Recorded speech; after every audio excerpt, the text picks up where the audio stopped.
Got that, yeah. All right, it's on. Hey, Darnell, remember we talked about? Yeah. All right, we're live. We're live. We we got family here. You know what I'm saying? Look, we got little Darnell here. So if y'all can hear some background noise, he's hanging out with my daughter. And hey, if somebody's on, will y'all let us know if you can hear us well? Let us know if you can hear us. Say something. Say something. If y'all can hear us, we would appreciate that. Cause what's up, Tom? Can you hear us, bro? Let us know if you can hear us well. I'm pretty sure you can. So we're gonna get started. Bishop Bowser's watching. I didn't tag you though, did I? I think I followed you or something, so I get it anyway. Let me tag you real quick, so you'll be in the. Yeah, my Facebook is getting different now. It doesn't give me the options to be able to tag anymore. Yeah, that's weird. Okay. I don't know what. That's funny. Really? Okay. So, all right. There's folks commenting, so let's see what they're saying. Okay, good. He said he can hear.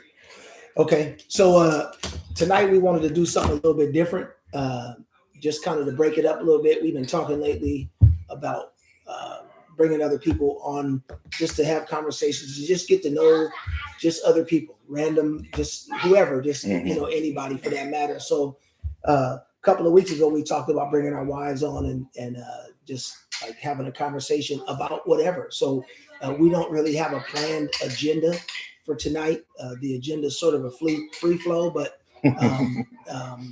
as usual, I always say, before we begin every show, just how much I appreciate you and just what you mean to San Diego, just everything that you do, man. It's an honor to be your brother and to do this work, whatever this work looks like with you is cool, man. And we going on probably 6-7 years now. You always doing something. I found out about the event today at the last minute. I didn't know about it till earlier. And I sat down. I was gonna go. I sat down to do some paperwork. I got a stack of business cards. I got to send some emails today. We met some people that like connected to the Ford Foundation and some other things or whatever. So I was like, man, let me send these emails and try to forget. And man, I woke up 2 hours late. That's all right. That's all right. Like, hey, did you right? My breath was stinking. My breath was stinking. Thank God, Miss Carol brought my breath was funky. I woke up. I said, man, my breath stinks. Like I was asleep for 12 hours. I said, this is crazy. So, but always, man, just a blessing, man. I really, really appreciate, you encourage me. I think about what the Apostle Paul spoke about being, there's something about watching other people suffer for doing the right thing and continuing, and the encouragement that comes when other people see that. And that's why to anybody that's doing something that's controversial, that is right, and you may be the only one in that lane or whatever, stay in the lane, because there's people that won't. Somebody said something today about some people don't like certain folks' Facebook statuses because they're afraid to let people know that they actually agree. Everybody doesn't have the courage to stand up for the things that really, really matter. But there are people in the background that are watching. So I know that there's multiple people in San Diego that watch you, but me in particular, I get encouraged because you're not a social justice activist. You're a what did you say? A man of no. What did you say, man? You said it a couple weeks ago. No, you said it a couple weeks ago that you said, I don't want to be a social justice warrior. I want to be a faith leader. And your job is to bring God, a spiritual leader.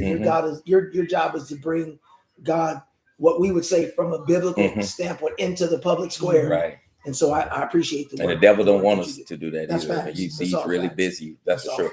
Oh yeah, most definitely, man. It's always likewise. Really appreciate you and everything that you're doing and the work that you're doing. You're really bold. You're loud and bold. You always talk about me, but I'm like, man, I'm like, well, you loud and bold, man. You don't care. He's on it.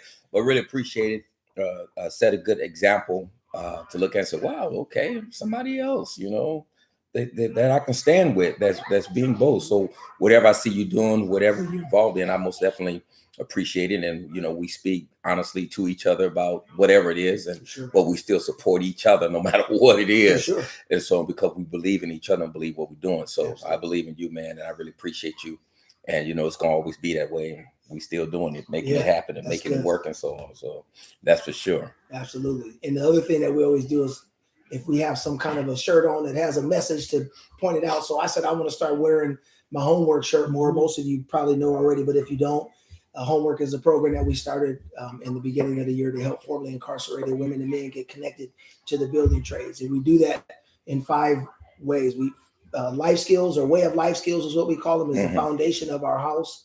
One of the walls of our house is civic engagement. Civic engagement is one, and then strong families and community support is the other wall. And then what makes up the roof that protects all the contents inside the house are the apprenticeship programs that we and get the men and women involved with, and the careers. I want to say middle age, but it's middle class careers, because the goal is to help those that are coming home from incarceration, no matter how long, to be able to reacclimate into society and be able to get back to a sense of normalcy. Somebody said the other day something, and I want to hear about the hashtag. I know what it is, but I want them to know. Somebody said the other day, we celebrate when the military comes home, and rightfully so. We should. But we should also celebrate when people come home from being incarcerated. We should celebrate someone completing a term from what they're doing. And I feel like if we would do that more often, if we would embrace them. And so part of the goal of Homework is to change the narrative about incarceration and what it means to spend time in prison. Well, we partied, but it was the wrong way, right? No, that's facts. When the homies came home, and then one of y'all, hey man, we meet up with others, but we getting high, and that always tripped me out with my home back. Well, that was back when I was out there though, so maybe I think a lot of things changed since then. But they were getting high with us drinking, but now they test you the next day and a couple times a week and so on. But we celebrated the wrong way, but you're talking about celebrating the right way. Yeah. Welcome home and just really and have a big bash and have them like you are a part of the community now. And bring them and let them know, because one of the things that, and I talk about the ADOS, and one of the things you're talking about before I lose my thought is, when we talk about those that are formerly incarcerated, one of the things that I realize is that I used to always, when I listen to them talk and they do presentations everywhere I went, everybody that I met that especially done some serious time. And so they always talked about their education. When they're giving a speech, I got my college degree, I'm working on my PhD or whatever, you get class something like that. But I was wondering, like, why are you talking about that? That don't make, I see value in your humanity regardless of that. You don't have to prove that to nobody. But then I heard, I think it was Reggie Washington at the community mentors thing. He was talking, because he'd done a lot of time in prison too. And he was saying that a lot of them, when they get out of prison, and they go into these certain spaces, they feel like they're not accepted and wanted. And people, and I've been out of that so long to where I don't have that mindset. I don't think that way. But hearing him talk, it kind of helped me, look and say, okay, that's why they're doing that. And you really don't realize that sometimes. Well, you bring out the thing. Well, just real quick, because I think what happens is society kind of tells us what's important. And then we try to mold ourselves. And so when individuals are incarcerated, they're like, I want to fit into society. And if education is what education is what makes you valuable. And but then what happens is you go through all of that stuff to get the education, and then it doesn't matter. Exactly. It holds no weight out here. Because it sounds good though. Because you've been to prison before. So it doesn't matter. And so we want to change the narrative to say, you know what? We want you to do what's right inside the prison. So we want to create, we want to understand some of the programs that are available, some of the things that are not, and try to change some of that so that when they do come home, the integration process is better. Like, hey, you can come out and get involved in an apprenticeship program or some other type of work that you're doing or whatever, so that you can get some semblance of normalcy in your life or whatever, because it's difficult when you're institutionalized. One last thing I'll say about that I hear a lot is the time management, the ability to manage time while being incarcerated is one of the biggest challenges when you come home. Because guess what happens at 9:30? I mean, I'm just making up the time. The lights turn off. And it don't matter if you're ready for bed or not. Somebody's telling you what to do every day. And whether we act like we hate it, but eventually you get acclimated to it, especially when you don't have a choice. And so when you're used to going to bed at 9:30, like my homeboy used to go to bed at 7 o'clock at night. He would go to bed. They were like, because he always been in level 4 prison, the highest, and they be locked down for 18 months at a time. You know what I mean? They just because there's always riots with. But he said, man, I go to bed at 7 o'clock. He get up at 3:30 and study his Bible from 3:30 to 7:30. Now let me ask you this, and then go his whole day. But let me ask you this: who on the streets do you know got time like that? Who you know got time to go to bed at 7, get up at 3, and read until 7:30, and then go do a full day with all the stuff that happens and come back and go back to bed at 6. It don't work that way. And so when you get used to a routine, that's the institutionalized part of it. That's part of the mind frame that needs to be redone. Is that you went from doing life to now when you thought you probably was never coming home. But you get it.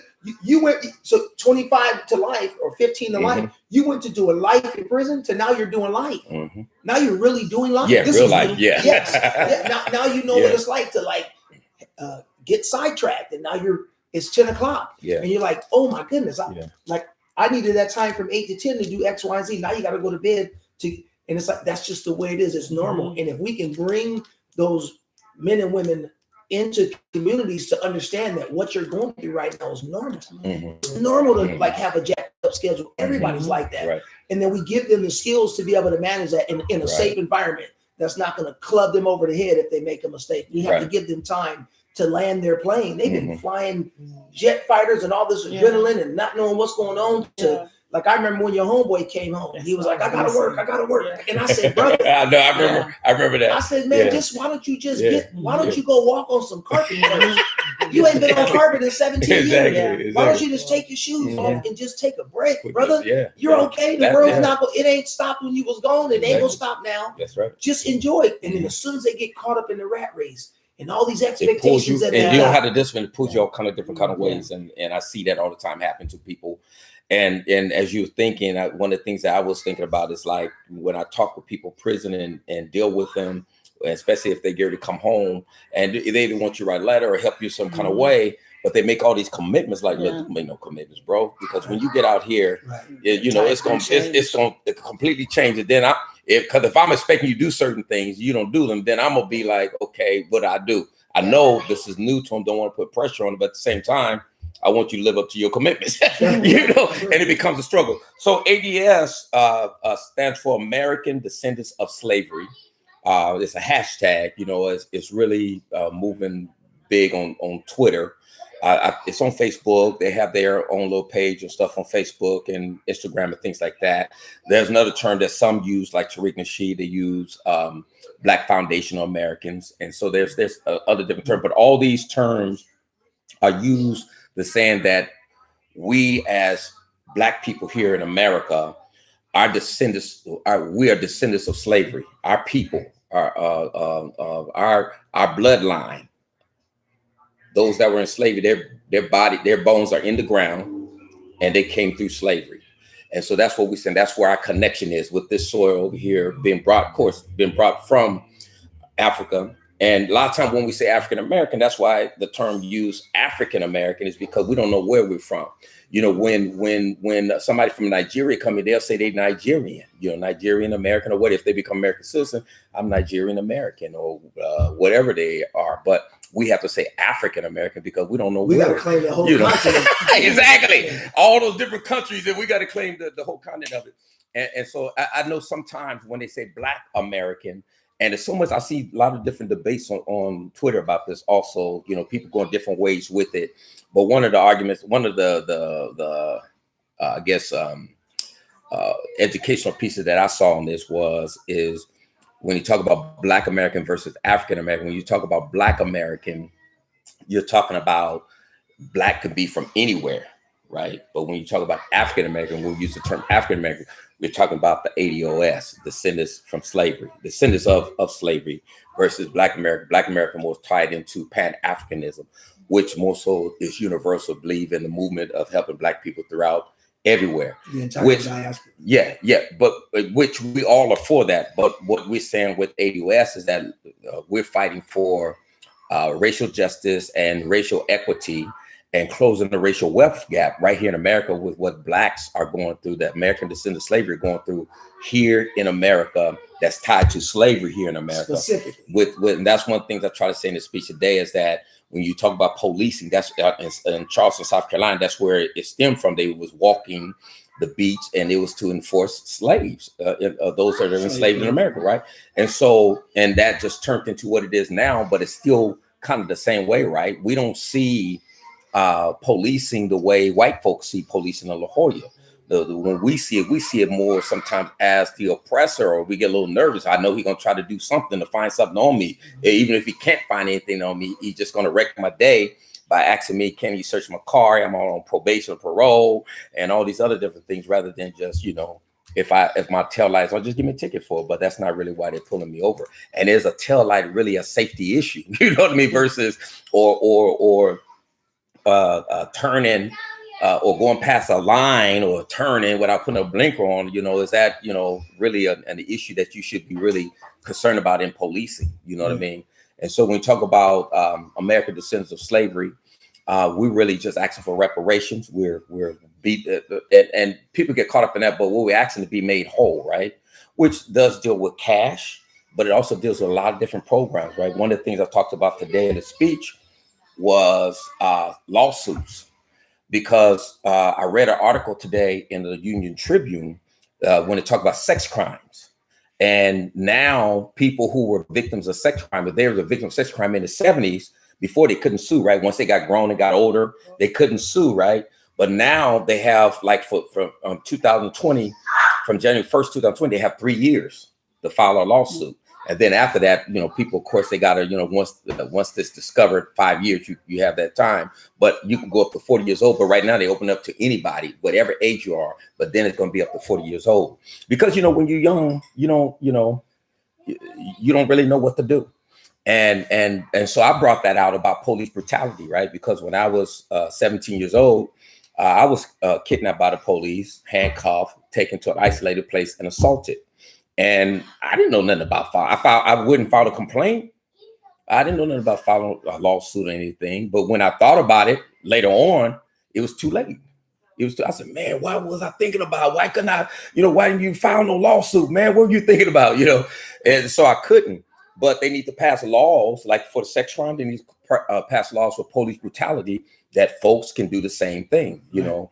And so that's one of the things that we're putting. So that, and me and Tasha was talking today, and she said that's a form of reparation. I said yes, especially if they do it just for Black people, right? Because that's been the African American, because ADOS, right? Because that's been the argument with everything when you talk about ADOS, and that's why they've been looked at as anti-immigration and anti-everything else, because the argument is everybody has wrote off the coat of Black people, right, for civil rights and everything else, that whenever laws are passed, even when you look at what Amendment 14, I think it is, all these laws that are passed was passed for Blacks, but everybody's benefited from it. And then most of the time, when you look today, even affirmative action, everybody else is standing on the shoulders while the Black person laid out. Everybody else is climbing and standing on them better than Black people are when you look at it overall. And so what we're saying is that if you're going to do something specifically for American descendants of slavery, because intentionally, exactly to repair the damage that has been done.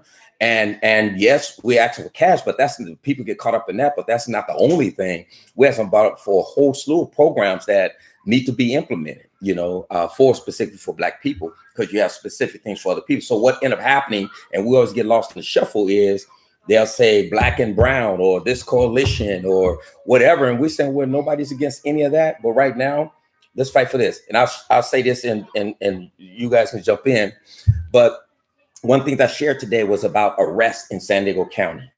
When you look at the arrests, I think it was like something like 31 people out of 1,000 white people get arrested.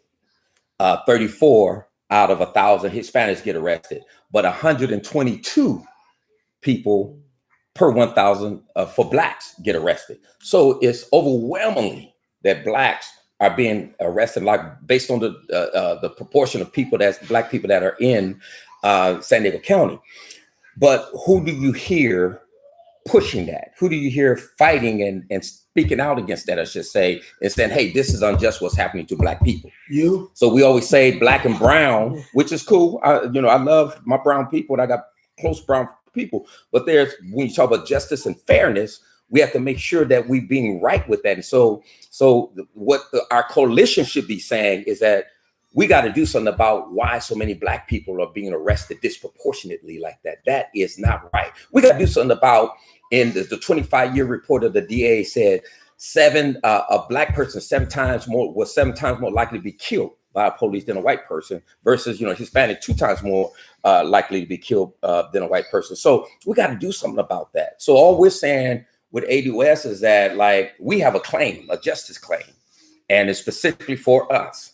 So don't come talk about everybody. Don't come talk about all these other things. What are you going to do specifically on the black agenda? Gotcha. Cool. Well, good. Well, let's, what's up, everybody that's joined in? Thanks for being there, however many, 1 or 2. We're expecting 45,000 people. There you go. I know you showed me, you sent me that thing. I don't know what you thinking. He looked and said, whoa, look at that. I was like, that's a prophecy, Lord. We received it. So let's get us a chance to introduce our wife. This is my wife, and I'll let her tell you whatever she wants y'all to know about her. Yeah, you got to say something. So let me just for now, my wife is not she's not the public type. She would rather be home, like, what I'm saying, doing something other than, she don't like to go to the rallies, and she ain't trying to get no rocks thrown at her, nothing. She ain't trying to do none of that. And so just the fact that you're here right now, thank you for that. I'm proud of you. I appreciate it. Amen. We are really a family that tries to do what we can to take risks. We're trying to be more just as a family, trying to get out of our comfort zone more if we can. And so this is really big for you to be doing this. So I'll let you take it away, and I'll interrupt. So just whatever, like, how long, hey, so just like your name and your age, social security number. No, just age and social security. No, just like tell us. Just in trouble. Just where you grew up. Who are you? Who are you? As you, my wife. But what does that mean? What does that mean? I'm still asking myself what that means. She's not scared anymore, you guys. I'm Marla, and hi, Marla. I grew up in Southeast, different parts of Southeast. District I lived 4. off of Skyline. I've lived in Encanto. Okay. I've lived, those are off of Euclid. Let's see. There's not much to know, really. I mean, I don't know. How did you all meet? That's what I'm wondering. We met at my house, believe it or not. Yeah. We had mutual friends that we didn't know. And they worked at Costco, and they were off. It was Memorial Day, and Costco's closed, so they were all hanging out, and they had gone to a picnic or whatever, and they were going to go to the movies. And I lived in Encanto, so on the way to College Grove, when there used to be a movie theater, there, I remember that. You could see my car in the driveway. So they were like, "Oh, Mother's home. Let's go say hi." Right? So knock, knock, knock. My friends. I was so excited to see my friends, and they had. They're friends with them and his friend. A lonely guy. So it was 4 of them. It was 2 girls and 2 guys, right? And I knew the 2 girls. We went to high school together. And that's kind of the short How old were you all when you guys met? She was older than me, bro. I didn't even get to live my life. I'm still older than you. I ain't even get to live my life. See, I'm still there. I didn't even get to live my life, bro. I was trying to live my life, bro. Next thing you know, man, she bamboozled me. It was like, I think we should get married, and she manipulated me, bro. I didn't even get to live. I felt the same way about getting saved. I got saved 2020. I said, man, when I was old enough to go in the clubs, I had to. Well, what else? What else you want? What else you want to? So that was a short version of how. That's a short version. Yeah. And let's see. If you don't have nothing else, it's okay. I got probably a few more questions for y'all, possibly. I'm just trying to be led by the Lord. So we'll pass it on over to Sister Curl. And what do you give us? So he don't get to introduce me. Yeah. Well, whatever. No, that's okay. I'm just playing. I'm just playing. He's facilitating. This is just me facilitating. Yeah, I just facilitate. I'm sorry. I'm a natural facilitator. Sorry. My name is Carol. What's up, Carol? Nothing. I'll lead from her. I grew up Lemon Grove. Well, no, I started out in what area is that? Sherman Heights. Sherman Heights. Oh, okay. Yeah, L Street. And I'm very surprised that we didn't. I tell him all the time. I'm surprised we didn't run into each other because that was the area that he used to hang out in. Went to the church right down the street on L Street. Then we moved to Lemon Grove, and that's where I grew up. Wow. How long y'all met? How long y'all been together now? 33 years. Wow. More than 33. No, Buddy's 32. It'll be 34 next year. You count July, but we met before then. Oh. We met in January. Right. I got married in July. In July. 6 months we dated. Was that 3 months? Was that one of 3 months we dated, and then we got engaged, and then 3 months later got married. So the Lord told me you was my wife type of thing. Yeah. Now, I was trying to get in a hurry. And I wasn't looking, so it had to be God. Hey man, I just came from the streets. I wanted, I needed a wife. Yeah. You think about sex and everything else, it's like, man, shoot, man, I gotta get married. I can't be fornicating. Yeah. Oh, that's. I mean, and y'all been together a long time. That's amazing. That's beautiful. That's beautiful. So, the bishop and I always. Well, but you go and say how long you have been married. You've been married for a while too, and I'm really impressed with that too. So, because you don't see that too much. How long have we been married? 24 years. Look at that. We're in our 24th year. That's August awesome. 12th, 1995 at 6 p.m. Miss Tyler. He got the time. Sandra Tyler said, Miss Tyler gave some instructions. She said at our rehearsal, she said, this wedding is going to start at 6 o'clock. And it's starting at 6. And whoever ain't here is not in the wedding. She pointed at me. She said, including you. Oh, wow. And I was like, ugh. You said 24 years? 24 years. Was it 86 or 87? No, 95. I mean, yeah. 95. Yeah. The same year I started pastoring. 95. Yeah, 1995. I started November 5th. We got married at New Creation Church. Wow. Yep, at 6 p.m. It was the bomb. We had a good time. That's I would good. pan over to our picture up there to see they could see my finger. You had it going. You couldn't tell me nothing. I know who I am. Well, one of the things I think is important,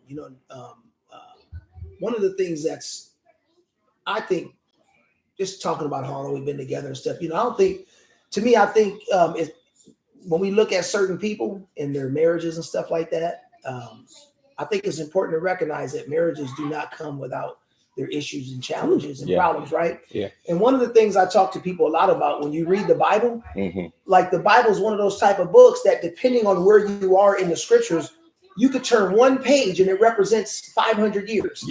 500 years. And so with reading the scriptures, we miss a lot of what happens in between those years, right? We don't get all the play-by-play. Right. And I think that sometimes when people look at marriages, I think that's what they tend to do. A lot of people will judge their insides, what's going on internally, by looking at others outside. So people may view our marriages, long-term marriages, things that a lot of, like we are the first ones in our family that had a long-term marriage, that any time recently, for that matter, that had a long-term marriage or whatever. How about y'all? Do you guys have a history of long marriages in your family? And I'm talking about long, good marriages. I'm not talking about the ones that, no, because some people stay together for 80 years, but you sleep in different rooms. Exactly. So to me, whenever you stop sleeping in the same room consistently, your marriage was over. Like, let's just get with it. Amen. What do you? Right. I mean, unless there's an illness. Yeah. But you know what I mean. Like I'm talking about. But if you have the ability to sleep in the same room, so do you guys have a history of successful marriages in your family, or would you guys consider yourselves to be one of the first?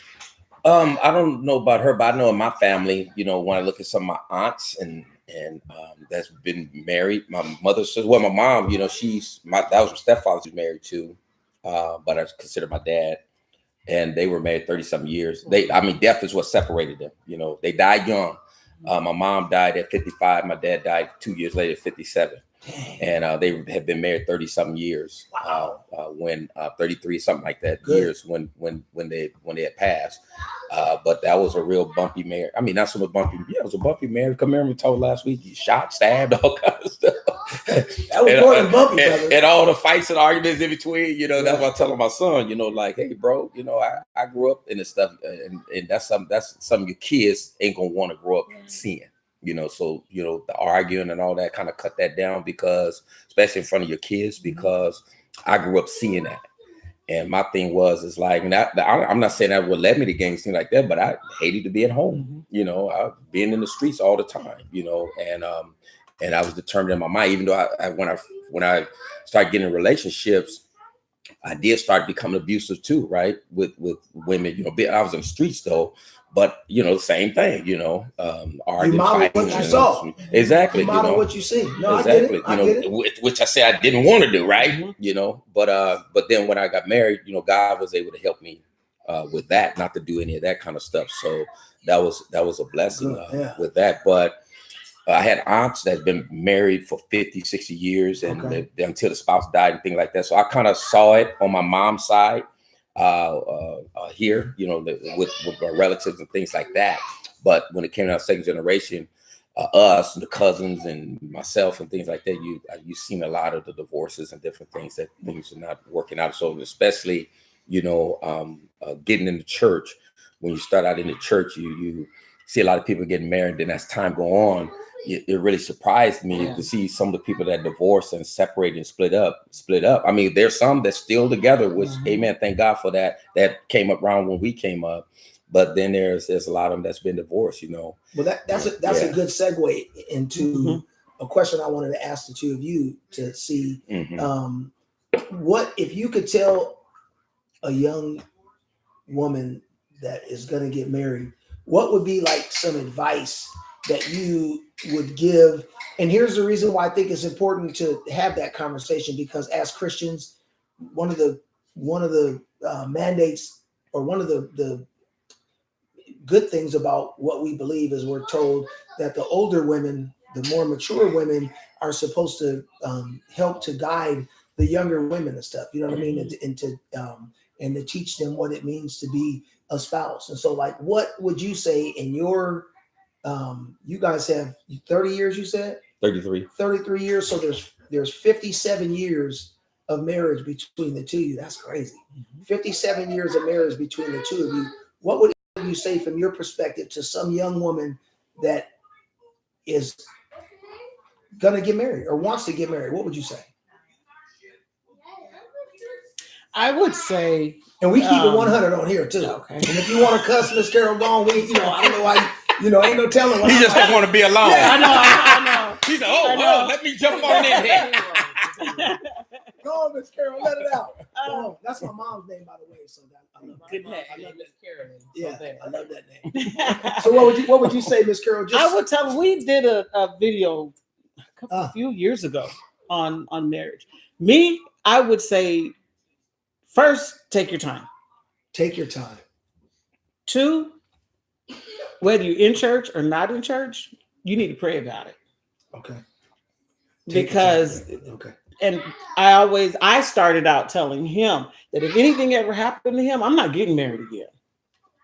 No. I completely make that vow. I am not getting married again. Wow. Okay. And I want to circle back to that. Okay. Because the way things are now, it's hard. You don't know what you're getting. And it's not that I'm not using no hate speech or anything. You literally don't know what you're getting. So you need to pray about that. You need to, if you take your time. Don't be in a rush. I see it now. A lot of these young and old women out here, they're not taking their time. They're rushing into it. And there's so many telltale signs around them that they're in a toxic relationship. So take your time. Pray about it. You can't, the times have changed.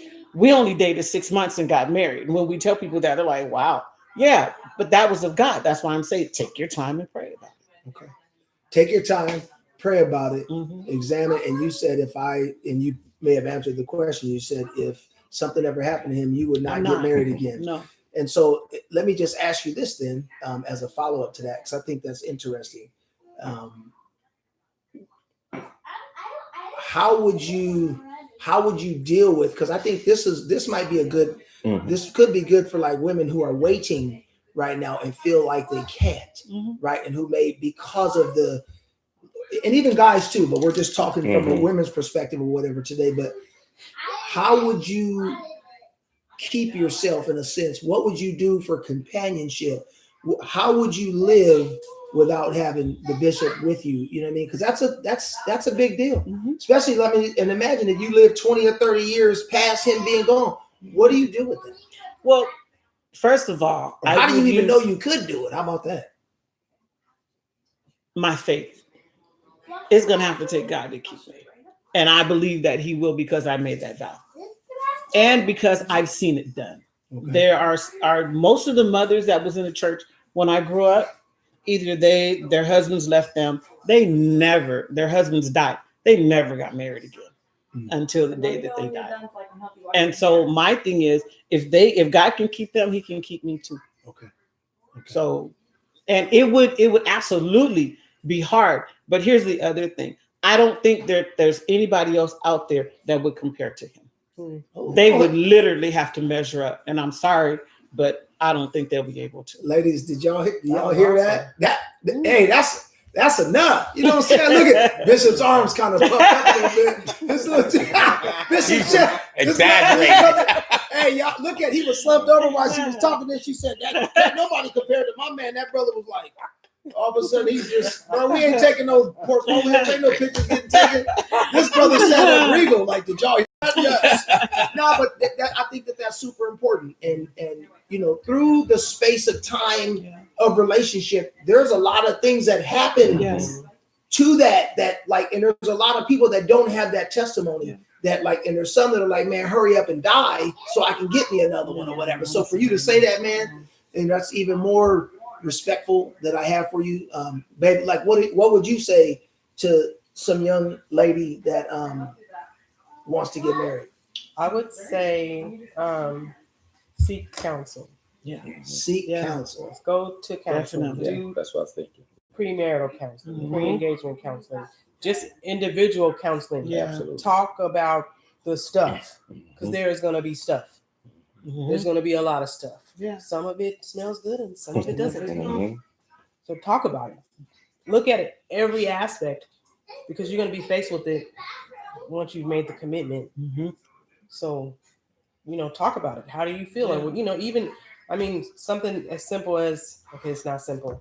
Discipline for your children. You might not even be thinking about children, and then you got them, and now you got to discipline them. And you want to do this or you want to do that, and then it causes contention between the two of you, because that's not how I did it, so it's not right, and that's not right. And then you arguing over something that somebody did when they was 4, and that was now they're 19 or something. You know, it's like, so for me, I would say talk about it. Look at the scenarios, look at the situations. Don't you see the White House? I mean, the house on the white fence. You know what I mean? Like, don't see the White House at all. Don't do nothing. That's not what I had meant to say. No, what I said. What I meant to say. White picket fence. The white picket fence. Look past the romanticized part of your feelings and start dealing with the reality.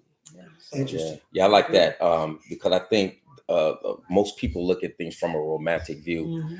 And whenever I see young people, they be, you know, whether you go to movies, you're out shopping or wherever, you're out and about in public, you see them all up on each other, kissing and hugging. And one thing I tell my wife a lot of times, like, you know, 3 months from now, you see him on Mary Poppins saying the baby ain't his. You know what I mean? It looks, you know, from the outside, it looks like, whoa, you know, but that ain't really what's happening. And they don't really understand what they're getting themselves into. And I think young ladies are so, especially Black women, young ladies are so much into a rush for it until they'll take anything. You know, I you know, and no down on anybody, but I've seen women like go all kind of different kind of ways in marriaging folks, whether they're in prison or out on the streets, and and got 3 or 4 different women and things like that. And they get caught up in these men, you know, even when you try to warn them and tell them that, hey, you know, that person, and they still don't care, you know. I remember when I was on my job one time and I was talking with this lady, and she was getting fresh, flirting or whatever. And I said, I'm a married man. And so I don't care. You know, all the good men are taken away. I'm going to have to get them from somebody, get them from somewhere. So that made me start thinking like, you know, women out there are desperate and they want anything that they can get, right? That they think is good, that romantic view, but they don't understand from the perspective of what you really got to deal with and what it takes, like with us, commitment, you know, and trust and respect and love and understanding and being able to endure some things, you know, come times in your mind, what did I get myself into here? And you still got to work through it, right? You know, when we was early on, man, she'd get mad, I'm leaving you. but you know, I guess that was just automatic response. She never left, but that was be one of the things when she get mad, you know, I'm leaving you. You call her mom or whatever, and can I come back home and the whole shebang, you know. But see that and those are things you got to work through. You know what I mean? But so, and I think, and like what Marla was saying, I think the key is work through them, but also expect them. Yes. You got to expect that's not unusual. Exactly. It's not unusual that you was like, man, you get on my nerve.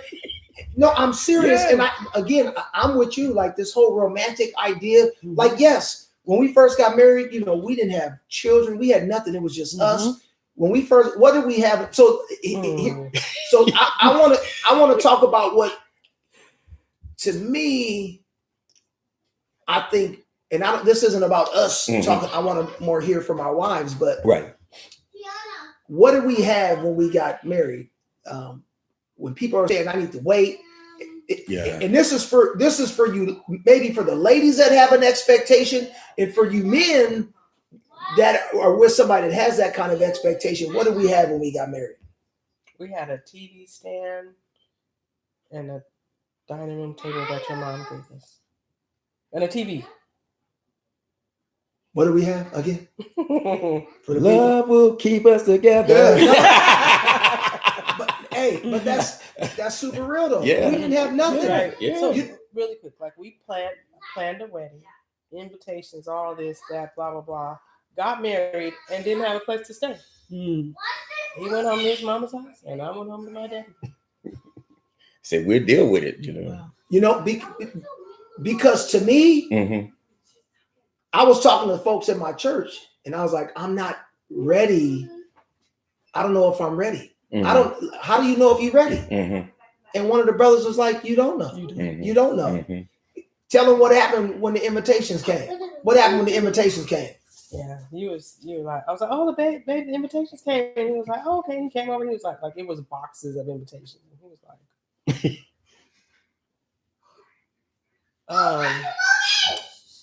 Jason's not really a quiet person, so I was like, uh-oh, right? He's like, I'm looking at these invitations on the table. It's a box full of invitations, and I'm like, what'd I say? I don't know if I'm ready. Yeah. Scared. Yeah. You know what? That's when it got real, when the invitations came. Reality set in. Listen, that's why for me, that's why I'm saying talk about what's real. Because man, listen, but guess what happened though? I saw the invitations and I said, I don't want to do. I'm good. I'm not yet. And I didn't know how to tell her because I didn't want her to think that I didn't love her. I didn't want her to think that it had anything to do with it. It had nothing to do with it. This is like overwhelming. I did not know what to expect. But here's what happened to me though, and one of the things that really solidified to me that she was the person for me. Because guess what her answer was to me? That's okay. They're just invitations. It don't matter. It wasn't, you don't mean, and if you don't do this, and if you, you know, she didn't do none of that. She was like, that's okay. They're just invitations. And for me, I don't know exactly how I felt right then, but I know an answer like that was one that brought me comfort. And I was like, she's the right one. She's the right one. She definitely is the person for me. When I first saw her, I think it was the other way around. I think you said to yourself, she's the right one, and then it brought you comfort? Well, when she said to me, they're just invitations. It don't matter. Yeah. I was like, okay, she's exactly. it. She's it. So, did you feel some kind of way when I said that? No, actually, I felt a little overwhelmed by that too. You know, I'm like, ooh, we're really doing this. Yeah, ooh. Yeah. And this was after looking. I mean, nowadays you just go on the internet and you just search different sites. Like we had to go to places and look at invitations and like pick color schemes. And, like it was a process. It wasn't like and how much per invitation? We didn't have any money. Like I was part-time. Jason probably had, well, we're not going to go. What? He made me think he had like some money, and then we got married. And then the bills, a couple of them little bills. Oh, you know what? I only have a couple dollars here. Well, what's this? He's like, oh, that's a such and such a bill. I don't pay that one. Silver and gold have I not, but if thou wilt follow me to the bed.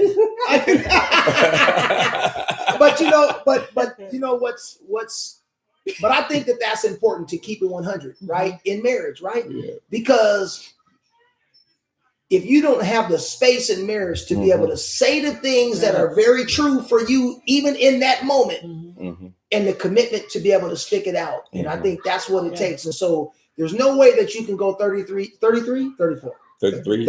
July 5th. There's no way that you can go that amount of years. And I feel, and I could be wrong, but I don't think I am. I feel when I see you two, I genuinely, number one, I know you ain't playing. I know you are not, right? No, I'm just saying, I know you ain't no punk. I get it. You know what I'm saying? So no, for real. And so your what seems to be satisfaction to me seems very real. I think and I don't think you get that by lying. I don't think you get that by allowing. So where's a situation that maybe you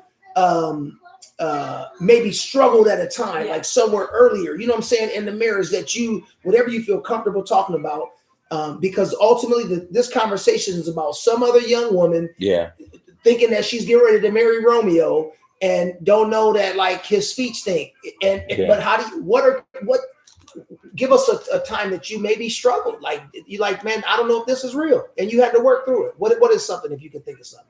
I know Bishop, but he just already told one. He said, is there maybe that? Yeah, I would have to say on that one. When I would get angry, I would call my mother, which was a huge mistake. Huge mistake. Okay. Because when I called her, I painted a picture of him that never died down. Okay. To this day, it never died down. And I don't care if they're watching either. It never died down. Okay. See, once you, and that's where I struggled. I've never, and people may find this, strange. I do not have friends. So I didn't have anybody else to talk to. To this day, I don't. And so what I did was, when we first got married, I called my mother and I talked to her, like I said, which was a huge mistake. Okay. Keep your parents, anybody else, out your business. I'm saying it firsthand. Yeah. Keep them out of your business, because once you paint that picture, when you're angry, you're going to say stuff that you're going to regret later, that you're not going to be able to go back and take back.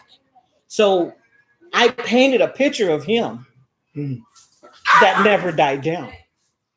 And I don't regret it. I don't talk to my family, and it's for multiple reasons.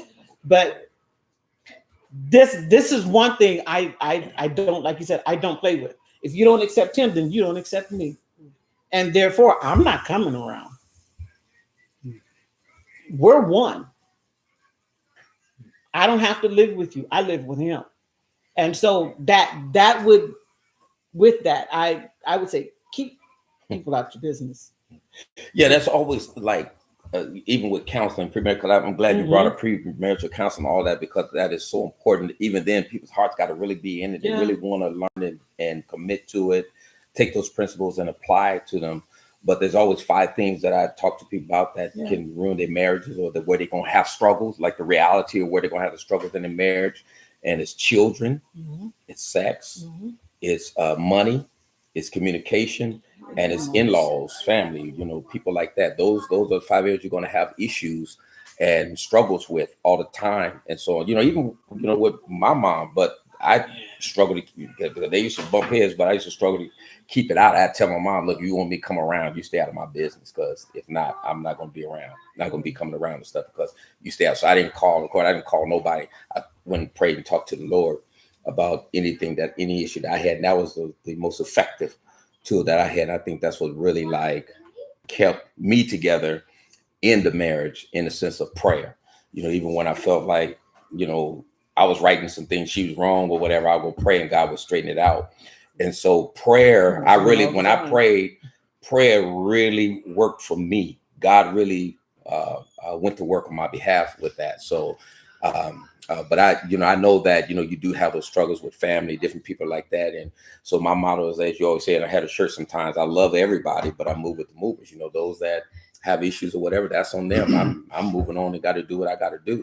Yeah. And so, but I'm glad that you brought this up, and I'm glad that you're talking about it, or that we're talking about it, in the sense of these young ladies and or women in general, that Black women especially, that want to get married, because when you go back in the 60s, 80% of Black folks were married, right? I mean, but now there's more single folks today, and they have showed that people cohabitating today, but they're not getting married, So you have a lot of that today. And what I always say to people is, why would somebody marry you when they get the benefits of marriage, before they marry you? So the young ladies, especially because there's a shortage of Black men. The Black men that are out here have more of a chance or opportunity, I should say, or the how should I frame this? I want to call them players and all that, but if a Black man has more of a choice than Black women do, because there are more Black women out there than there are Black men, and Black women have the toughest time when it comes to finding dates and so on, whether it's on social media, dating sites, and all those type of things. They have the roughest time in finding them, especially when if you want to look across racial lines and so on. They have the toughest time. So it's real tough for Black women, no matter how you look at it. And even the way they're characterized, as angry Black women, loud, all these little stereotypical things that they say about them. So they have a lot of things that they have to go up against.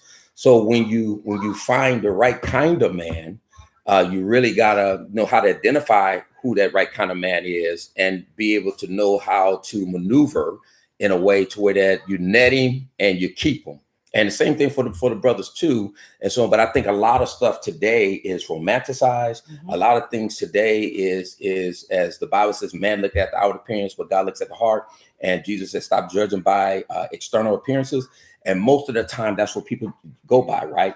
If you were singing, you told a sister like, hey man, if I marry you, I got to go back and stay with my mom, or all I have is a dining set or whatever. They gonna look for the guy that looks like maybe you putting on a good show though, who knows? But that look like they got it on, whether it's the nice gold jewelry and nice clothes, nice car, and things like that. Oh, I want that. But don't you know there's 20, 15, 10, 8 other women that same thing, and so our young women, especially our young Black women, they really got to use some wisdom, some knowledge and understanding, listen to women like the women that are here.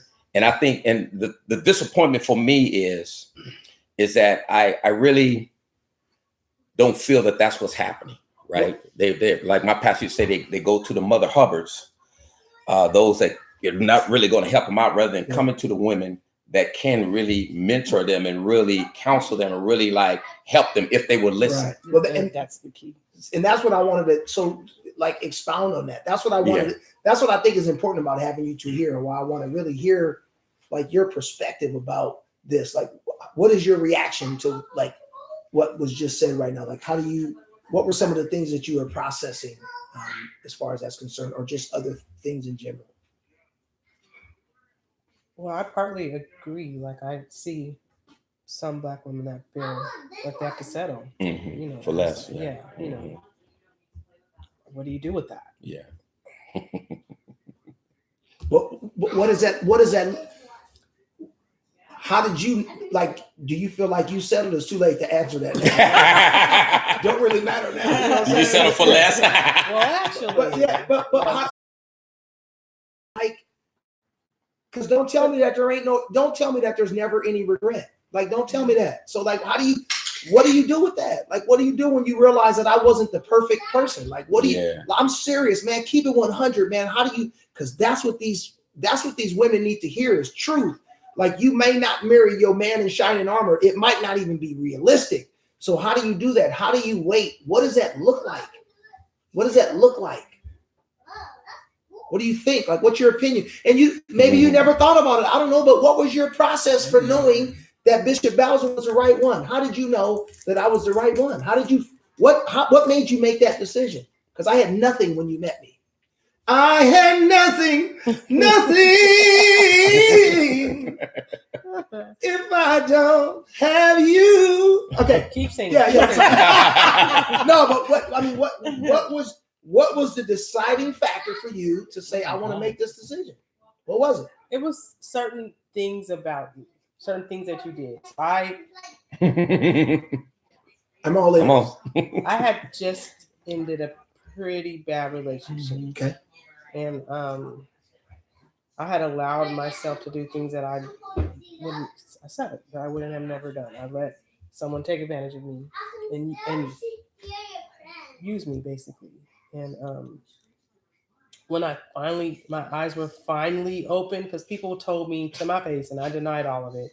When my eyes were finally open, I decided I was done. And then I call it a Jesus come meeting one of them. Like I had a talk. Me and Jesus had a talk. Lord, here I am. Lord. I was broken. Back in the day, we used to say that you was to the curb. Like I was that far. I didn't have anywhere else to go. I didn't have anywhere else to go but up. And I decided that I was going to do it. Me and Jesus, we was going to do this together because I was picking the wrong ones. Like I was out there looking, and all them ones was the ones that was hurting me and, taking advantage of me and, driving the brakes off of my car. And, so I wasn't in it. Well, it had only been about a couple of days, but that's not the point. The point is that I wasn't looking. I wasn't looking when I met you. Yeah, I think she wasn't looking either. That's what she told me. And what happened? And I mean, it was, nice to meet you, you and your friend, but my girls was here. I was like, yeah, that's not what I was saying. Unexpected. But it wasn't what, so it wasn't like, such and such brought her friend, or it wasn't any of that. It was like, I need to take care of me because I keep trying to have someone else take care of me, and they're not. They don't care about me. They only care about, if I could get a credit card, or if they could take the keys, or if they could drop me off at work, or whatever. Yeah. And then. That's important for them to hear, though, what you're saying, because that's a lot of what I see still happening with young ladies and what they're doing to them. So what was it, though? How did you... Well, you had all those feelings, but we still met. And then, like, what is that? What did you do? Well, I mean, it was just like, it's kind of hard to explain because I wasn't, my friends and brought her friends over, but it wasn't like that. And then later she came back and she was like, my friend want to know if he can have your number. And I was like, okay. And it wasn't like because of you, but it was because of all the stuff I had been through, and it's crazy because I'm not like the talker. But when we met, Jason was like, I was like, look, and he's like, tell me. And I was like, you want to hear my mess? Well, let me tell you. So I was like, Hey, did I call you right away though? No, he didn't. Yeah, because sometimes you got to keep the game in. Look, I'm sorry, I didn't mean to say that. I meant to say baby Jesus. My bad. Baby Jesus. So what happened? Like what? Okay. So the first thing, like you listened to me, like you took the time to just listen, and I was like, wow, like who's this guy? And the second thing, you invited me to church, and I was like, what was our first date? It's to church, but I'm gonna tell you because when he invited me, I was like, oh no. I'm like, okay, so do I have to wear stockings? And you were like, stockings? What are stockings? And I was like, yes. Okay. Yeah. You know, because when the way I was raised, you had to be like, Just you know, Tony on, you know, you have to hit the floor like 10 toes to the turf. Yeah, and I didn't want to do that. We was a jeans and a t-shirt church. And I asked him, can I wear jeans and a t-shirt? And you were like, yeah, if you wear jeans and a t-shirt, I'll wear jeans and a t-shirt. And I was like, yeah, okay, I'm gonna go. Right? And he met me downstairs and he had his jeans and t-shirt on, and I was like, okay, all right. And it was interesting just meeting all your friends, and I mean, everybody was just down to learn about Jesus and be in the Bible and Bible studies and home fellowships, and I mean, so it was pretty good. It was good stuff. Yeah. So I got to get closer to God, you know, my own walk, and that was awesome. You know, so it was a trip. That's good. That's good stuff. Miss Carol, kind of what was your like story that way? Like what space were you in when you met Bishop, and like kind of how did your process go? Similar and the confirmation. To her. It was similar to her. I was done. Relationship after relationship, they didn't work. And I literally told God, I'm done. It's me and you. And I launched myself in ministry. I was not looking. And he was watching me. Wow. I didn't know it because I wasn't looking.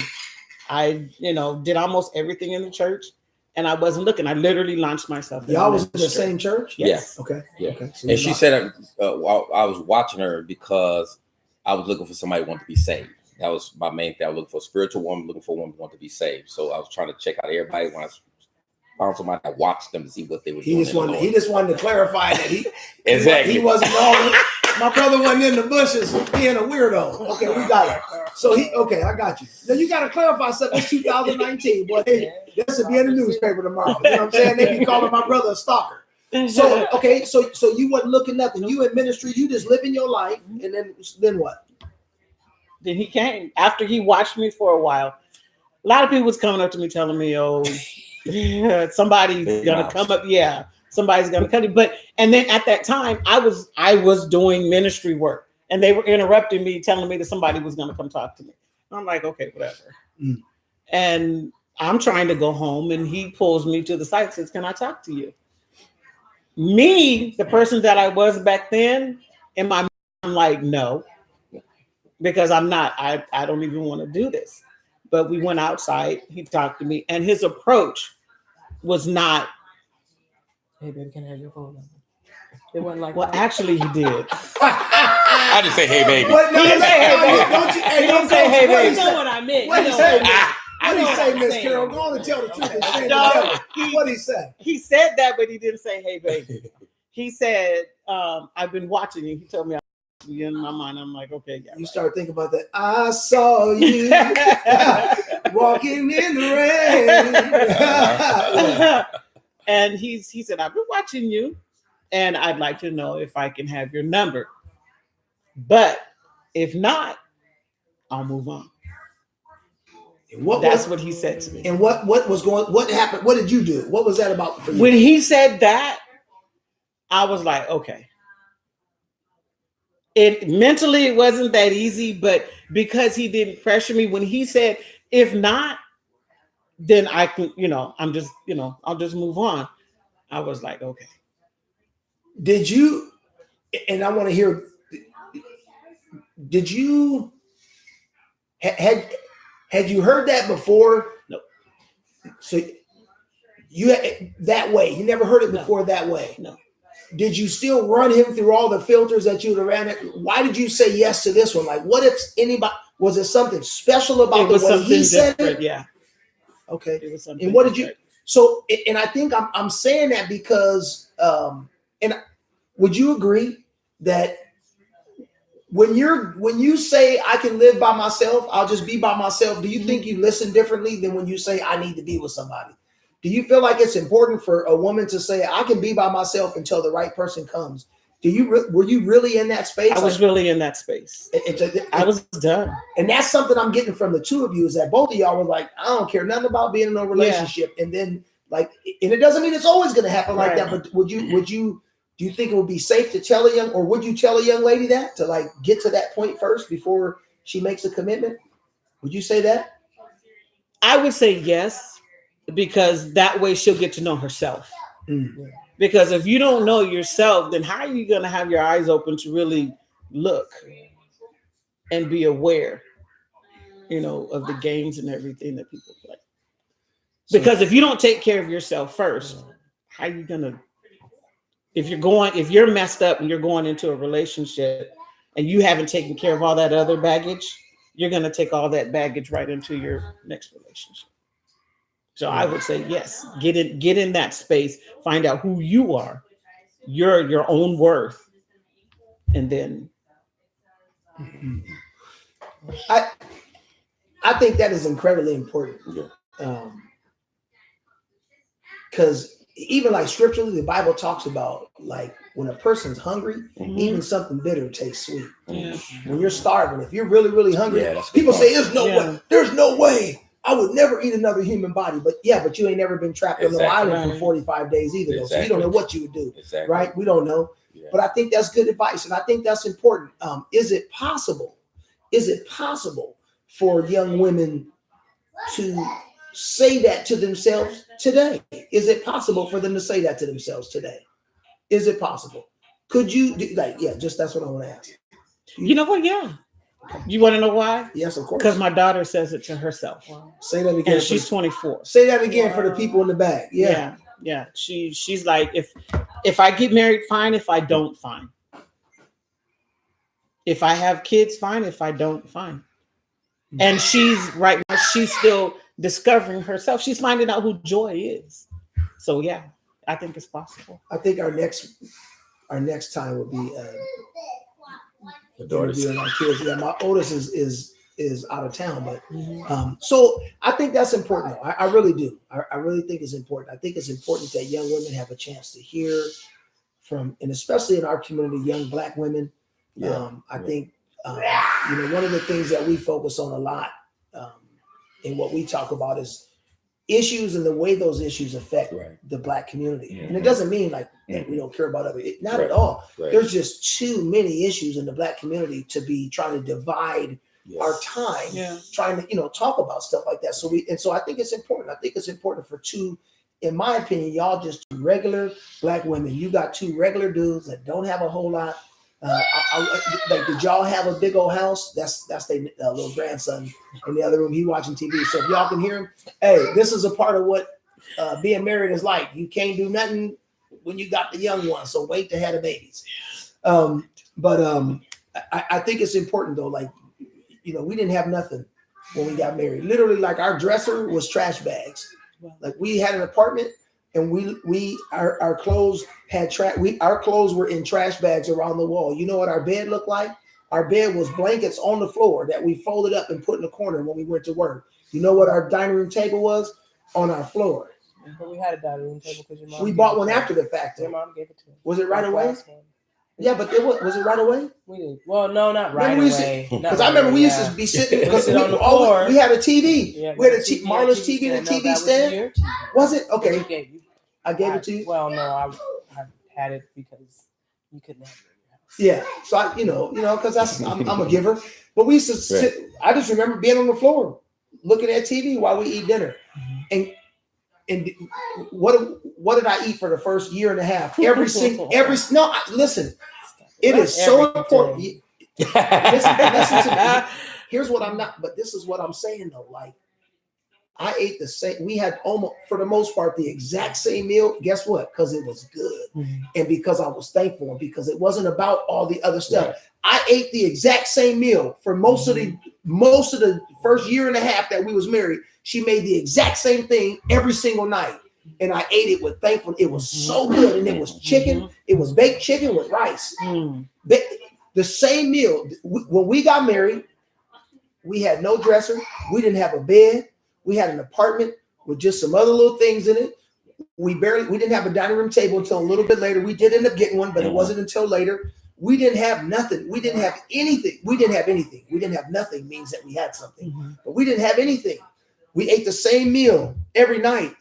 It wasn't flashy. It wasn't flamboyant. Like none of that. Like the life that we have today. Like I can honestly say that the life I live today is because I met Marla. Amen. And because we got married and because of what our marriage had, I didn't have none of this stuff. Mm-hmm. And if she would have waited, if she would have like held me to a standard where you got to have that, I would have never had, I don't know that I could have got it without her, right? Because what happens once I feel like if I would have got everything before we got married, then it's like, man, now you start talking about prenups. And so people who are older trying to get married, it's a little bit different. Yeah. But I think you got to be all in. And we said in the beginning, if you want to leave, pack my bags because I'm leaving. I'm going wherever you go. That's where I'm going. Our first date, we were talking, and we didn't know where we were gonna go, but that's what we were talking. Is things that we like and we don't like. But one thing that we did conclude with was if we did get married, divorce is not an option. Okay. It wasn't an option. And that's what we live by today. I don't care what happens. Divorce is not an option. We're going to have to work it out. Now, how did that stop you? Eventually, how did you get to the point where that was really like, okay, I'm with that? Because that's cute. That's cute. Yeah. Know. I mean, let's keep it 100. Yeah. That's cute. That's cute. But like when it gets really, really real, and it's like, hey, how did you grow into that? Like, how did you get to the point where you're like, I actually really want to live by this and I believe this? How did you do that? I don't know. It had to be God because I was horrible. It wasn't him. It was me. I was one that always said that I was leaving, but like you said earlier, in the back of my mind, I knew I wasn't going anywhere. But we worked out our problems. Maybe he would leave and see, and that's what we would do is if he would leave, I would tell him, look, I don't care how much we argue, I don't like it when you leave. Granted, he would probably just go to his mom's house, but I did not like it. And so I told him, I don't like it when you leave. And so that's what we would do. We would communicate that way. What we like and what we don't like. And I think that's outside, and the main thing is that we kept God in the center of our marriage. I think, yeah. And let me go ahead. I want to ask somebody text a question. Oh, okay, go ahead. But I would like to, so this is a question for Facebook Live, and I won't say who tends to text. Oh, somebody texted to you. Text it to me, yeah. How do you support the work or activism or the interest of your spouse if and when you don't have the same conviction? Right. So how do you support? That ought to be a good one for her. So let me ask the whole question, and then if you want to break it up, you can break it up and answer it. But here's the whole question. Here's the entire text. How do you support the work, activism, interest of your spouse? Mm-hmm. These are all different categories. Mm-hmm. The work, the activism, the interest of your spouse, if or when you don't have the same conviction. How do you process the tension, if there is any? How do you process the time commitment outside of the home? Oh, so that's a good one for her. Now, one thing so I always tell people, you can ask whatever question you want, but we got to be willing to hear the truth. Exactly. And we got to be willing to tell the truth because people need that. That way they don't look at you and go, man, I sure want to be like Miss Carol, not knowing that you might have been doing the same thing that they doing, or Miss Marla, you might be doing. So that's why we, Oh, looking at me, so I guess Bishop pointed it was not easy. Okay. Let me tell you, it was not easy because there was a when he first started, I think it was with G-Wick, right? Mm-hmm. It was with G-Wick, and that was the worst ever. It was the worst. He was always gone. He was missing kids' birthdays because he did not prioritize. When people asked him to do something, he'd be like, "Yeah, I'm doing it." And so we would be left at home all the time, and so that made me at that point in time. That made me, even though I was involved with him doing some of the work, it still made me regret it. It still made me a little bit bitter because he was not prioritizing, and I would tell him he was not prioritizing his time. The kids' feelings is getting hurt because they miss birthdays, and so that's a rough area to be in, but there's a compromise. And I read this a long time ago. There's a compromise because he can't just do everything that you want him to do. and you can't just do everything that he wants you to do. There has to be a meeting. You have to come, the meeting of the minds. Okay. You have to come and talk about that. There are things that he did that and some things that he's doing now that I don't go to. And there's some things that he does that I don't like, but I tell him. I think I'm more harder on some things than he is. Y'all don't hear me on the other side of the screen, but I be at home, you're like, no. There's some people that he'll hang out with, and I'm like, you know what? I'm done. They did you dirty. I'm done. So I came to compromise, but I also came to love what he does because I love him. I shouldn't say it this way, but he has the freedom that he needs to do what he needs to do. I'm not here to because that's going to create conflict in the marriage. I don't want to hold him back from something that he loves to do. So what I'm trying to do, I help him as much as I can, and I will always do that. But my thing is, what can I do? Where do I fit in for my own type of work? Well, let me ask you this. So you said, your job is not to hold him back. Nope. But but at the same time, there is a sense of accountability that I believe we still need to be accountable to our marriages. So how do you make the decision to go, you know what, I'm going to say something right now? Because how do you define the line? Like, do you guys have like an established, this is what I want, X, Y, and Z, and you can do everything up to W. But if you start, like, how do you decide? Because I can hear a lot of the women saying, but it's going to go all the way to the other side or whatever if you don't try to put the smack down. I do. Okay. I do. And that's how why we are where we are today. He has that liberty. I don't want to hold him back. I don't want it. That's not, no, I can't do that. But I also let him know, okay, you know what? You planning stuff and you ain't, matter of fact, it was a couple of weeks ago. 2 days or 3 weekends in a row. He planned stuff and he didn't even tell me. I'm like, okay, when was you gonna tell me about that? You be doing that? So I don't hold back. Like me, Bishop. When he does that. I don't hold back. I just let him know, because if you sit back and you're quiet, how are things gonna get better? Okay. You have to, a woman has a voice, is just how you use it. Okay. Use it in wisdom. Good. And there's room for concessions, but the thing that I always like when it gets real heated and, and sometimes the focus, whatever, may become on her or whatever, and things that she wants and so on. The thing that I always try to keep focus is that one of the things, and I always use this as an example for myself in talking with her, is when I got called to pastor, going to ministry.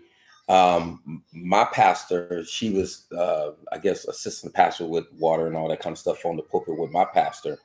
And my pastor looked over and said, so you're called to be a pastor, and basically what he was saying, telling her, if I'm called to this ministry, she's called too. And so one of the things that I always, my push is always, is that I think young ladies need to hear this on the other side, is that you are a suitable helper. Mm-hmm. You are a companion. You're a helpmeet. Mm-hmm. And so God has given you to me or to your spouse, and you're there to help him in ministry or whatever he does. You're his helpmeet. You're his suitable companion. Mm-hmm. And so it's about what God has called us to do. And it's about that ministry. Of course, we minister to each other. The man got to love and nourish and take care of his wife, just like he does his own body. So there's a responsibility and accountability on our part. That's why we got to listen, try to find compromise and concessions and things like that. But at the end of the day, we have to understand that, at least from my perspective, and this is not a male chauvinist type of thing, but at least from my perspective, the man is the head and the man is the leader. And when we talk about ministry or whatever we do, you need a good woman that's going to be with you and stand by your side to work with you and help you and things like that. Now, I said her because I know that, and she told me one time, let me have it like some years ago, like, I can't stand this stuff. I hate it. I don't want to. But I think, let me just say, like, and then I want to hear like what you think, Marla. But I think it's important to understand the context of that. Yeah. Man created woman to be a helpmeet, and I think the way, if you don't read that properly, you get a sense that God created the woman just to simply be there for the guy and to help him. However, and the context was that Adam was looking for the companionship. He was actually miserable when he was by himself. Even God said it's not good for man to be alone. And so what God says, I will make him a helpmeet, but we don't break those words. Right. We don't realize that when he's saying, I'm going to make him a help suitable for him, because the animals are never going to, if it was just about companionship, if it was just about having somebody around just so you don't have to be by yourself, you can get a dog. So people say that a dog is a man's best friend, and I think that's misplaced. That's not true. Right. Like, at least not for me, in my opinion. My wife has been the person that, the other day it reminded me, like, the things that I have, I'm talking about little things that, like, I have to always remember. And it's tough sometimes. Marriage is very difficult. It's very, there are things that happen in your marriage that will put your marriage to the test. Yeah. You know what I mean? But when I realize little things, like when I run out of deodorant, somehow my wife knows that, and the new deodorant is in, and it just be little things that to me, no, but that's because it just ran out today. When my shower soap razors, or whatever. I love ginger ale. So guess what? There's a whole bunch in my house. And so to me, it's stuff like that if I'm not careful, and my wife's not very controversial. Marla's not the type, she don't never come in and be like, this is some, she has never been that type of person. And so I got to be careful, because my wife ain't going to pull out a gun and be like, you better stop doing what you're doing. She will let me hurt her until it don't make sense no more. So it's important for me to understand that God didn't give me a doormat. Right. And actually, like, we have been in a struggle the last 2 years in our marriage. I know God is, but we asked God, we knew right away that we wanted our marriage to be a blessing to people. So if you want to be something to somebody, you have to go through some of the stuff that they go through. Otherwise, you ain't going to be able to relate. So I understand that, but it's waiting for those things. So I thank God for the early years of us being together. Amen. I thank God when I think about the fact that this house gets cleaned every single night before she goes to bed. You ain't gonna wake up with dishes in the sink, the floor gonna be swept. The trash gets taken out every single day in our house. Every trash gets empty. And I'm not saying that's like a woman's thing, but her stamp, the thing that she cares about that she does in this house is monumental to being married to her. You are an excellent wife. And I thought to myself the other day about how I get in my feelings sometimes and I run over her because I get angry about stuff and I get upset, and that's a part of marriage. And so how do you deal with like the things that I'm into, or like whatever? What is your view or your opinion? You know what I'm saying? Well, this part of it is kind of new. And I don't really deal with it. I just kind of let you do your thing. Just whatever. Okay, that's what you want to do. That's fine. Okay. I'm happy for you. All right. Okay. I actually don't even have opinions on a lot of it. I'm just like, it's just how it is, And I appreciate making a stand for people. So over time, I'm starting to realize that this is important, that people are made aware of certain things. I just like, this is just how it is. It's okay.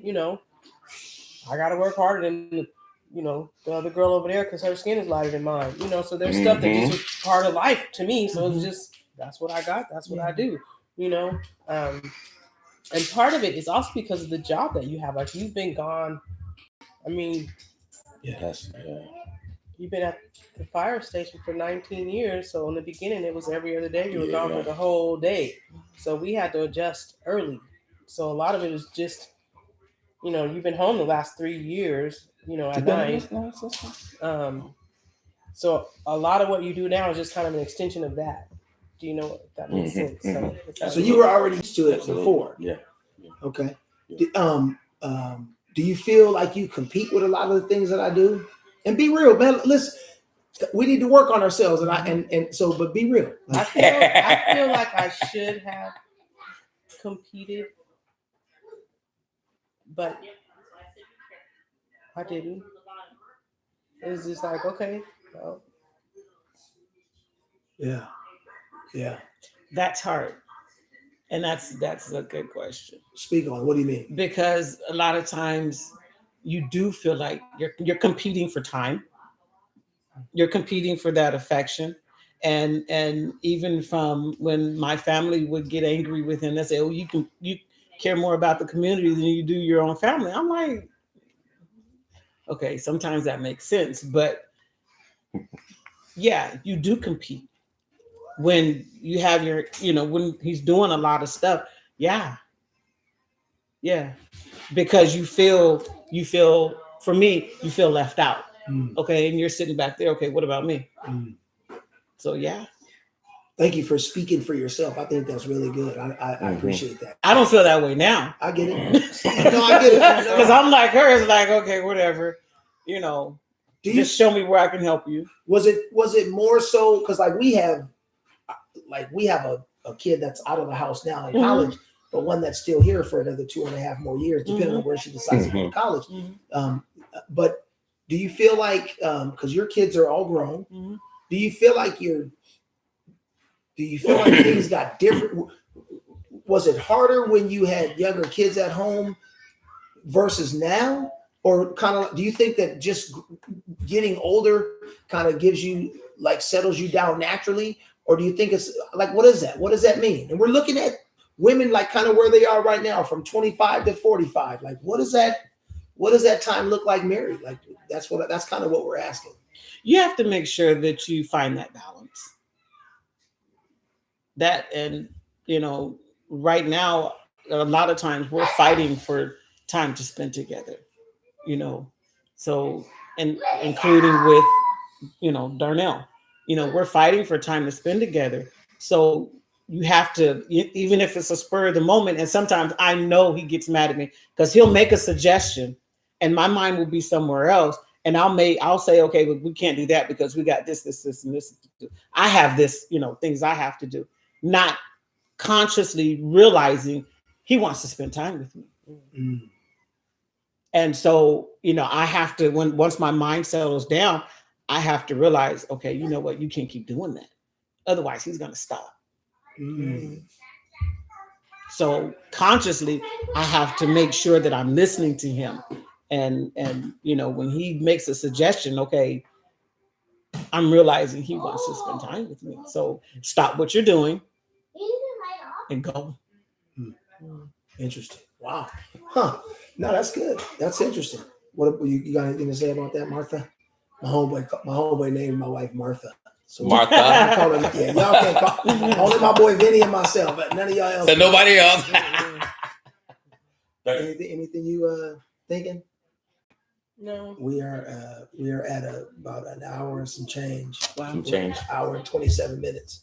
It did go faster than I thought it would. Oh yeah, it goes fast. And I think we can definitely we could pick this up again. Another time. We do want to start bringing people in on a regular basis. Yeah. But what I think is just really important is there's, a preacher told me a long time ago that if you ever want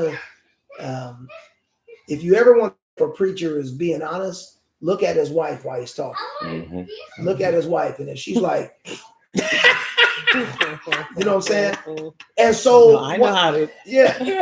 No, I get it. But some of them can't though. But the reason why you can hide it is maybe because the stuff that is bothering you is really not that big of a deal, and that it's not a deal breaker. But there's some deal breaker stuff happening in some people's marriages, and some people really tired of preachers and people that are just letting folks get away with things that they get away with. So I appreciate you to being here and just being willing to be for whatever it was worth. This was totally impromptu as far as what we were going to talk about. I think both of you did an excellent job at being real. We want to bring some more of this on because I do believe that there are some people that do want to know. I think the young ladies need to hear from reasonable ladies that, in my opinion, I mean, everybody has their definition of reasonable, but right from my perspective, I think you and I have some of the similar ideas of what it means to be married and stuff like that. And but thank you both for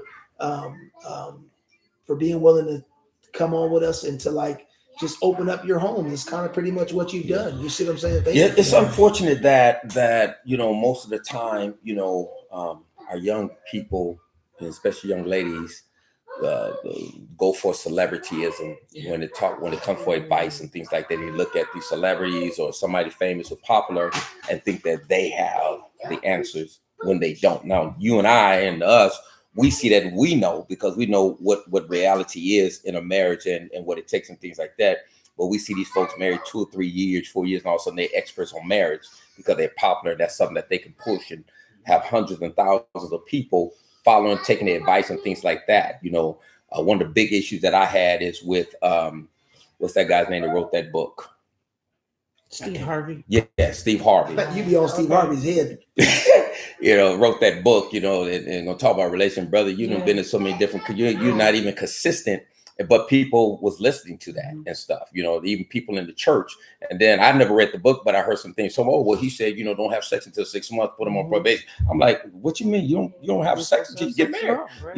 And things like that. So at least you try to encourage people. Like I was, we got married 6 months from the time we met. So that wasn't a lot of time, long time to go without. So we didn't have sex until we got married. But, we try to encourage people, to abstain until you get married. That's what God wants. You got to tell them what God wants. And I don't know if people can, I believe God can work miracles. I don't know if people can do it like we did it in 6 months, because today it just, this is, especially with social media and people covering up who they really are.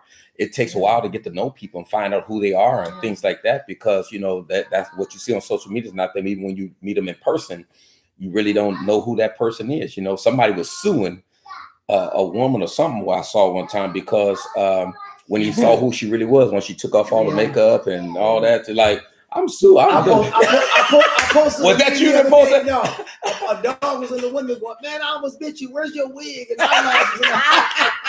That's real. Yeah, so we dealing with some different times today, and it's way different from when we were coming up, and a lot of different struggles and so forth. So, but I think these things are important, and I thank you for putting it on.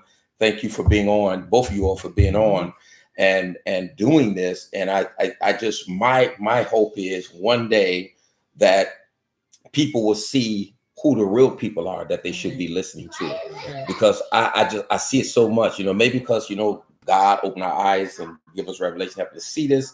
But a lot of times you try to warn it and get people to see also, like, hey, you know what? You reading that book, you watching that YouTube, you list following that person, thinking that they got the answers, and they don't. They don't, because a lot of times some of these guys been divorced and remarried 3 or 4 times.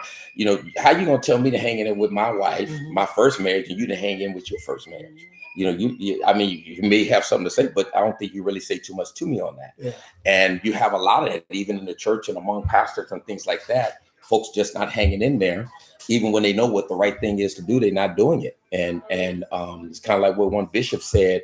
He said, he talking about divorces, and once he said, we're changing wives like we change a pair of shoes, and you changing husband like you changing dresses, so I lay down one, pick up another. There's no big deal today for people, and when you was talking with Carol and asking her about some of the things as far as hanging in there, we talking about the word, I always say and tell people is that I know my wife loves me. I think love is what really keeps it together when a person really, really loves. So sometimes people have a love from romantic view. I really like that word that you use. People love you from a romantic view. They romanticize something, not real. But I'm talking about when you have real love for someone, when you really love someone, even when you can't stand them and you at the end of the day, you're like, nah, I can't. I love them too much, to do that. You know what I mean? And so I think it's love. There's a lot of other things, God, and of course God, but God is love. I think, but it's love. Can you say one thing to your wife publicly in closing, and then I want you two to actually kind of end off what we're doing, but say something I don't know, just something to your wife. Like, what does it look like to express appreciation to your wife publicly? What does that look like? Oh, her endurance. Tell her. Oh, your endurance, your stamina for love, understanding, and your dogmatic stand many times on stuff, because like I'm softy and I'm kind-hearted and I'll just let people walk all over me. And she's like that defense wall. And sometimes she'll lay down the hammer and say, "Nope, I'm not letting you do this." And so then, and I listen, because I know that she got my best interest at heart. And many times when you do that, and sometimes it seems like I'm not listening, but at the end of the day, God shows me like, man, your wife was right. You should have listened to her. And I come back sometimes and say, you were right. I should have listened to you. So now when she says something, okay, what you say again? Because you've been right so many times, I got to hear this. Yeah, that's good. And so, but I appreciate that. That's so, good. yeah. I think for me, what was coming to my mind when I was thinking about ending the thing, and like the thing I wanted to say publicly to you is, every time my mind tells me, man, you need to go somewhere else and find somebody else and blah, blah, blah. When my brain is telling me that, my heart never agrees. It's never agreed. My heart has never agreed that you wasn't the right one. Never one time has my heart ever agreed that you weren't I know for a fact. Mm-hmm. I know for a fact. And there's something about the scripture that talks about a man's heart trusts in his woman. Mm-hmm. And it's true. It is true. You are an example of what happens when your words are loving and kind. You've always kept loving. I'm the biggest jerk to you, and you are always the same loving and kindness. And those words are far more powerful. As much, and I don't even want to tell you that because it makes you sweeter and sweeter. And sometimes I just want you to go, you son of a, you know what I mean? And you don't. You just go, okay, all right, and it works. It pricks my heart, and there's nights that I can't sleep because I know that I'm wrong. And I know that you're the right person. I know God brought you into my life. There's no question about it. And I feel like there's no one else. You have ruined me. And there's no other in woman. A good way. In a good way. There's no other woman that could ever take your place. It's just never going to work. Ever. I don't care what you look like. The things that you have are irreplaceable. They don't show up in bank accounts. They don't show up in none of that stuff, what you have. So I love you from the bottom of my heart. I appreciate you no matter what it may look like sometimes. I know for sure that you are the one for me 100%. Amen. Ladies, do you want to y'all can end off our thing, and we'll bring y'all back, but however you want to end it. Y'all end it however you want, whatever you want. And we'll just let y'all take the floor. We ain't gonna say nothing else. Well, I was a little bit leery about doing it when I saw you was gonna put us on the spot. I was like, really? I really enjoyed it, but I want to go from the beginning. I want to say to both of you, I appreciate you guys, both of you. Him a little bit more, of course. I appreciate both of you. I'm just kidding. I appreciate both of you because I look at your relationship and it speaks volumes. And, even though I know sometimes he'll say, me and Jason, when we get angry with each other, you fix it. And I don't see that in the community at all. And the way that he's been done in the community, it breaks my heart, to see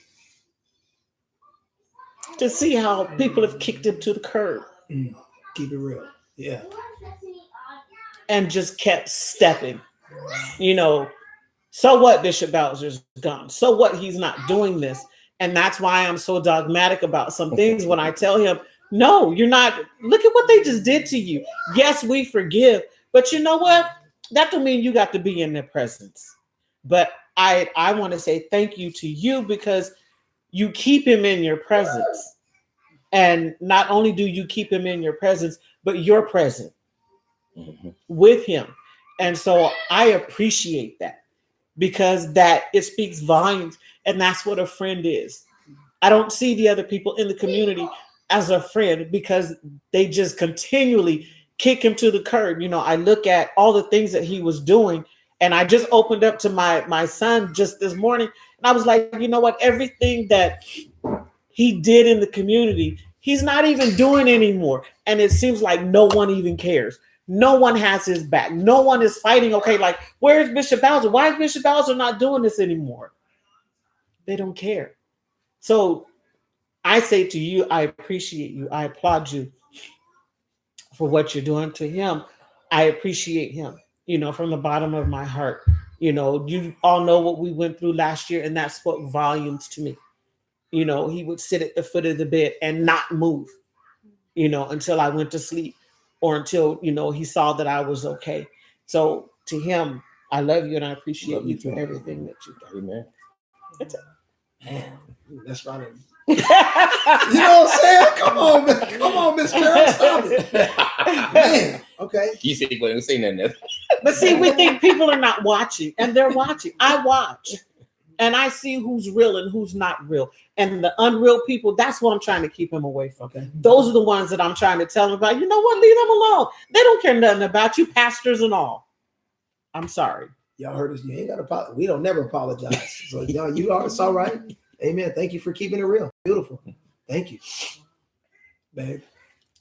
However you want to end it. I want to say that I appreciate what you two are doing. Mm-hmm. Thank you. I see the consistency.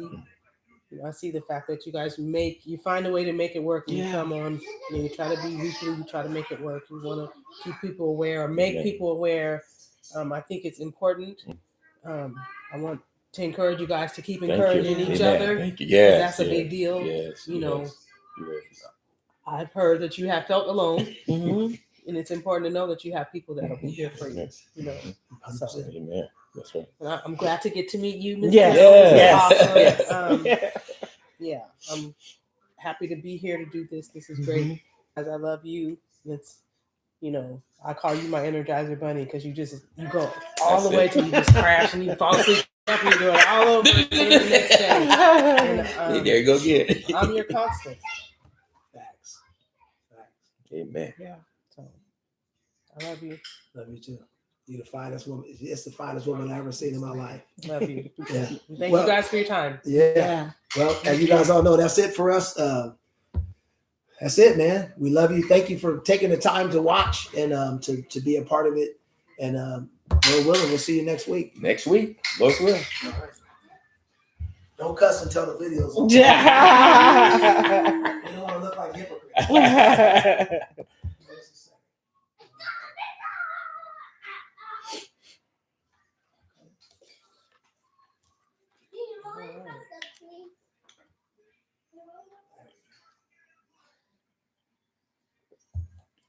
Tomorrow's Monday. I know.